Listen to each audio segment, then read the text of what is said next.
Hey, pre-calculus, we've got unit 0, lesson 6. We've got a few problems here that I assigned, a lot of them because, some of them are pretty easy.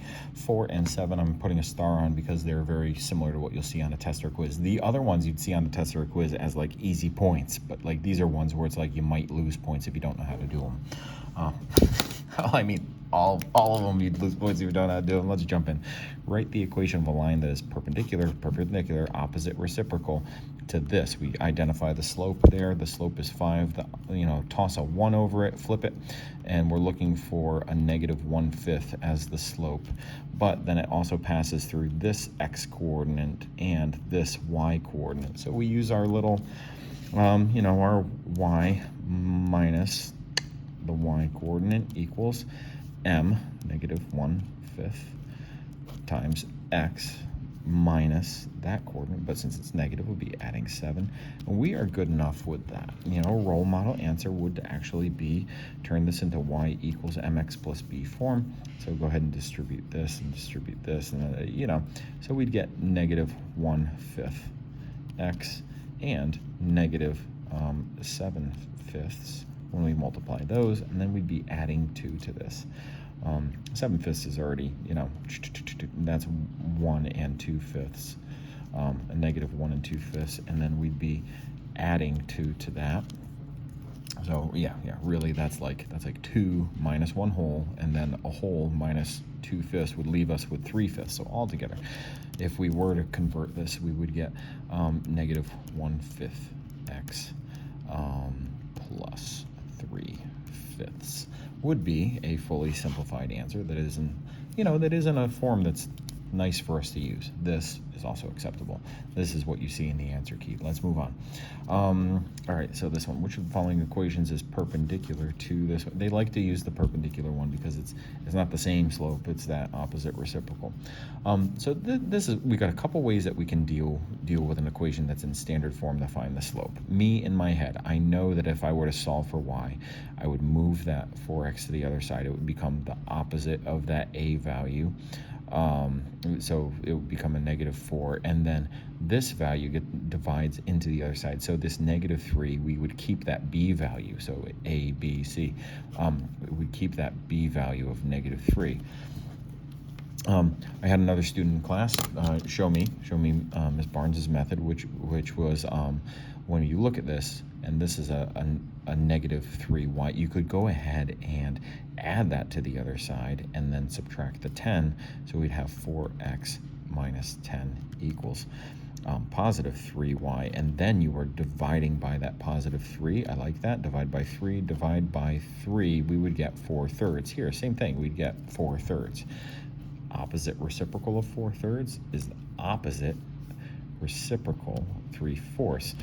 Now, the sign with this can go with either of those numbers, not both at the same time, but it can move up here and be with a 3, -3 over 4, or 3 over -4, or just leave it out in front. We are looking for that slope. Again, you can use either of these methods. Personally, I like to take that like opposite of this, keep that. So the opposite of 3 would be -3, keep that -4. That would not be a -3/4, that would be positive 3/4. So this one, the 3 and the 4 are with the wrong variables. That one won't work out. This one, the 3, that would end up being on top. The opposite of this would be that, and keep the b value. Yep, we get -3/4. This is our solution. And this one we'd end up with like a complex fraction. So let's move on.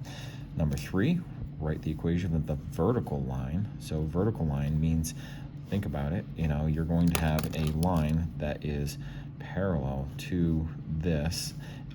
Its x coordinates are what matter. It's going to be an x equals whatever this is. So literally x equals -8. Is going to be the point, the equation of the line that goes through -8 and -5. That point right there would be the equation of, so not this line, but that one right there, x equals -8 would be the equation. Let's move on. Number 4, line L passes through these points, but we don't know what that coordinate is, and it is perpendicular to this line right here. So we don't even care about anything here except for the slope. We key in on that. We want the opposite reciprocal. So it's positive, make it negative, flip that to 3 over 1, which is 3. There we go. And passes through these points. Find the value of K, perpendicular to the line, passes through these points. So we need these points. We don't need to find the equation. We need, when we look at the change in the x values, 2 to 6 goes up by 4, change in x, change in y up top. All right, when we make our fraction for slope, we need this to have a slope of -3 over 1. All right, -3 over 1. And when we end up looking at this, the change in the y values from 5 to k, we need that to go down. All right, so let's change this. We need this bottom number to be a 4. So let's multiply this by 4. We need a -12 to be up top. So if the difference here is 4, in order for it to be proportionally equal to it, we need this to be -12. So we ask ourselves, 5, the difference, or this number, -5, k minus 5, has got to be equal to a -12. Well, what value does k have to be? Well, it's got to be 5 greater than that, -12, 5 greater than that, so that'd be a -7. Oh, -7 would be the value for k. And let's think about it. If we're at 5 and we go down to -7, it's going to lose 12. That is proportional to it. So yes, our k value would have to be -7. In coordinate form, that means that the coordinate would be 6, -7. Blah, blah, blah, blah. That's our answer. And great. Which of the following equations does not represent this line? So they're in different forms. We can look at this and just see, hey, we've got a y-intercept at -3, so it's like, yay, that y-intercept checks out.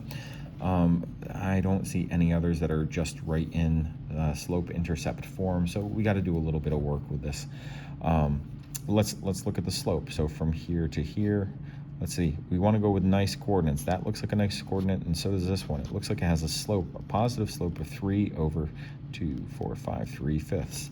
So we are looking for a slope of 3/5 and a y-intercept of -3. We're looking for things that are equal to that equation. Whoops, sorry, I did all that off the screen. So we could take and solve each one of these and see, do we get this? And that is the approach that I'm gonna do with this. So let's see. If I rearrange this, I would get y equals 3x, a -3x, and let's see, plus 15. I'm writing them like this because I know that I will also then divide by a -5 and divide by a -5, and I can do this in my head. 15 divided by -5 is -3. That checks out, and -3 divided by -5 would be positive 3/5. This one is good, but we want the one that is not. Let's change colors. We'll move on to this one. By the way, this one works. We can literally see that. That one's working. When we look at this one's like, it's a little weird because we got complex, we got some fractions in here. Here, let's jump to this one just to see that this one is not the answer.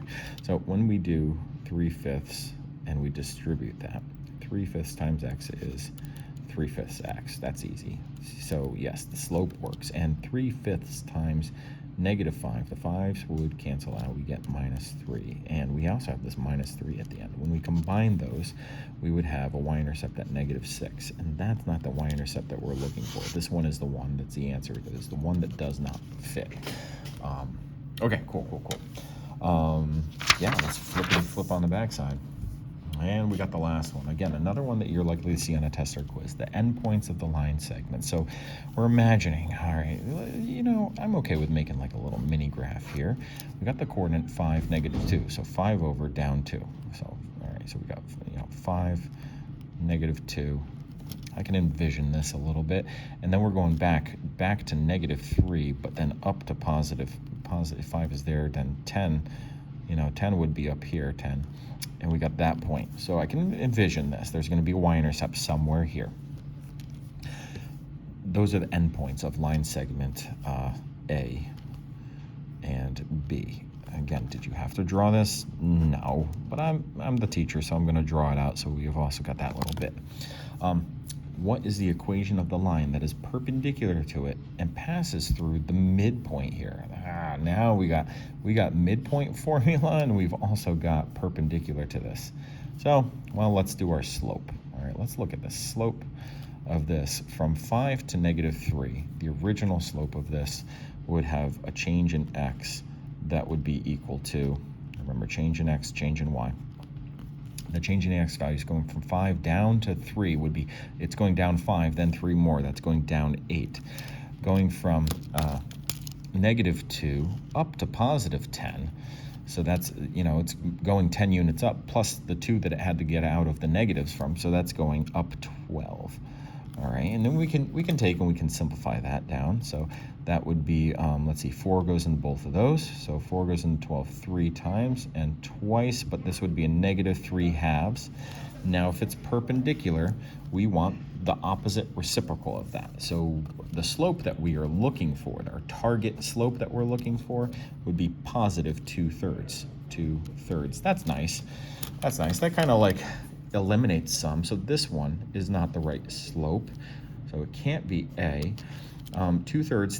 The slope is checking out. We'll look at it. And 3/2. Nope. That can't be it. 2/3. It could be either of these. And the question is which one of these has this point and slope as the midpoint? Well, let's look at the coordinates that we got here. They are looking at let's see, passes through this point. This would be the point 1 and 4. This would be the point, let's see, 5 and -2. We might be able to, like, without even doing the midpoint formula, might be able to kind of rule some stuff out if we had this as like a little scale drawing. So 5, look at this, 5 units over, down 2. That can't be the midpoint from point A to B because it is an endpoint of A and B. Right there, kind of eliminated that. And we've kind of seen that, like, the let's see, the answer for number 7's gotta be this. That's not good enough. I do actually want to, like, use these points to verify that is the midpoint and that there is no typo here. So, let me switch colors here, and remember that our midpoint formula between 2 points, it looks a little weird, okay? But it is looking at, you add the x values and you add the y values and then you cut them in half.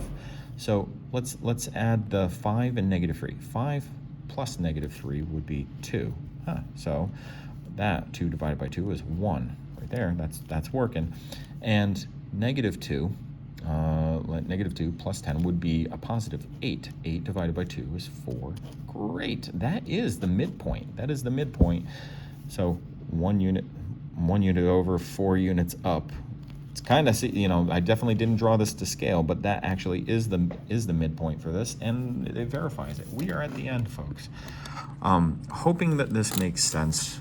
Even just watching a video like this, you're seeing the ways that we're problem solving through lots of different ways where we're reasoning with slope. All right, take care. We'll see you.